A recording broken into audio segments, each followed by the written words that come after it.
Good afternoon everyone. तो मैंने भी जो सुना और जो मैं कहना चाहता हूँ वो हो सकता है कि यहाँ बैठे हुए बहुत सारे मैक्सिमम और manufacturers they will not align with me probably, और हो सकता है कि मुझे क्रिटिक्स की तरह भी देख लें या ये देखें कि यार ये कौन आ गया और एक अजीब सी बात कर रहा है।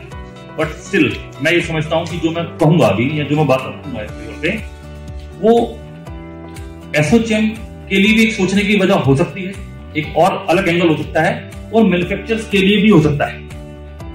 जैसे भी सर ने ALMM की बात की कि बहुत लंबी एक लिस्ट है फॉर PM सूर्य घर योजना में, जैसे हमने बात की तो वहां शायद 100-150 मैन्युफैक्चर हैं जो सोलर पैनल की मैन्युफैक्चरिंग करते हैं, पैनल की असेंबलिंग मैन्युफैक्चरिंग करते हैं, not a cell manufacture, right. मेरा सवाल बार बार एक ही होता है अपने आप से, मैं आपसे नहीं पूछ रहा, मैं अपने आप से भी ये भी सवाल पूछता हूं कि why China is cost effective than India.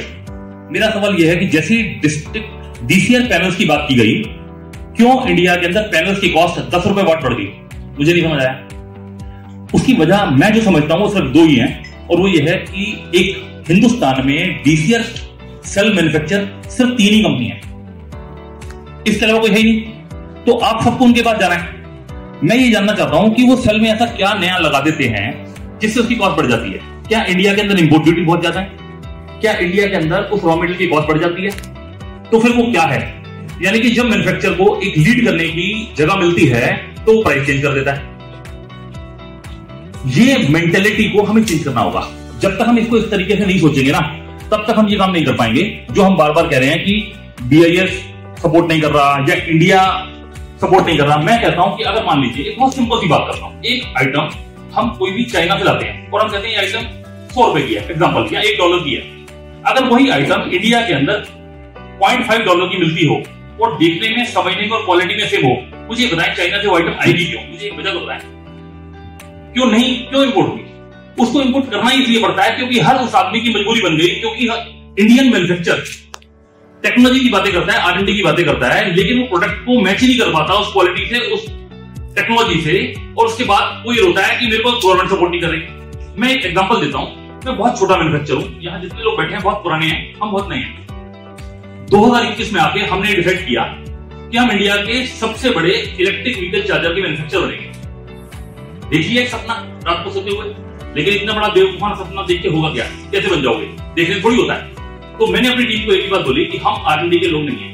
मैंने ARI में और ICAT में भी बात बोली कि we are not a R&D guy, because जब आप कहते हो कि R&D की बात, मुझे व्हील को दोबारा रिसर्च और डेवलपमेंट क्यों करनी है?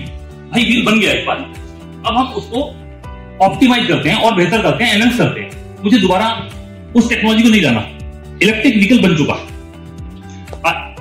मोबाइल बन चुका है, अब आपको ये देखना है कि और इंप्रूव कैसे होगा, कैसे कस्टमर फ्रेंडली होगा, कैसे यूजर फ्रेंडली बनेगा। तो आपको उस पर काम करना है, ना कि आप कहें कि मैं एक और नया फोन लेके आऊंगा, एक नई टेक्नोलॉजी लेके आऊंगा, मुझे उस पर काम नहीं करना, मैं वो आदमी भी नहीं। तो मैंने क्या किया? मैंने वही किया जो किसी जमाने में टेस्ला ने किया था।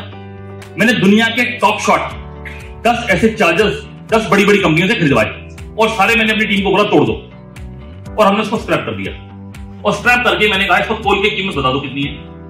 तो उन्होंने मुझे बोला 2 लाख रॉ मटेरियल की कीमत। तो मैंने कहा 14 लाख रुपये बिकता है इंडिया में। कहते सर 3 चीजें। मैंने कहा क्या? कहते एक तो टेक्नोलॉजी है सर, और दूसरा इसके अंदर जो है वो कन्वर्जन कॉस्ट है, तीसरा प्रॉफिट है। तो मैंने कहा टेक्नोलॉजी और कन्वर्जन को सस्ता कर देते हैं, प्रॉफिट कम से कम चला लेंगे। आज हिंदुस्तान के अंदर किसी भी मैन्युफैक्चर की कॉस्ट नहीं थी, कोई मैन्युफैक्चर कहता था बन नहीं सकता। आज हिंदुस्तान में इलेक्ट्रिक व्हीकल चार्जर की नॉर्मल टेंडरिंग की कॉस्ट 3.5 लाख रुपए के ऊपर कोई बिड नहीं करता। कैसे आ गई कॉस्ट नीचे? क्योंकि थॉट प्रोसेस चेंज हो गया है।